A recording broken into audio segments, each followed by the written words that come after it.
I love your line, psychology lives in the body.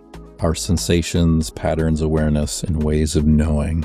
Mm-hmm. How does psychology live in the body? So we're going to unpack a framework called Bodynamics that was developed by a physical therapist and a psychotherapist named Lisbeth Marcher. She teamed up with a group of about 12 therapists and other researchers, and over 20 years, they gathered more than 10,000 client and therapist session reports. And what they found were two main things.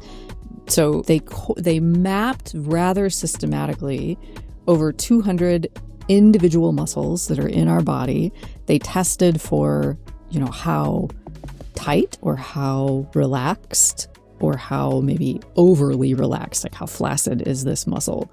And they correlated that with the exact age window at which that specific muscle came under voluntary motor control as we were growing up in childhood. So of course, brand new baby, all they have is reflex, like they have a startle response, but they can't voluntarily control any of their muscles yet. And of course, you gradually learn how to crawl, and then you learn how to walk, and so all throughout our childhood, we're kind of gaining more and more muscle control and fine motor skills.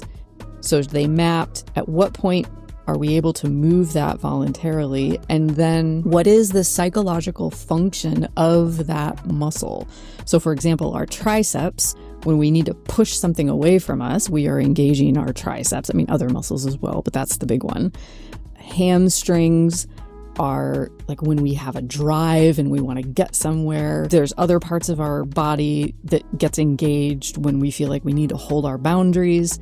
And so she realized that our muscles are acquiring psychological significance at specific ages when we're learning how to control them. And so if there was a particular kind of stress during that developmental window, then the muscles development can get complicated. And that carries forward into adulthood if we never addressed it, or if we didn't get support later, it just kind of stays that way. So we're not going to walk through like all 200 muscles or anything crazy like that, but we are going to talk about broadly what are the developmental stages and what are the muscles involved, and just pose some questions about what's that like for you.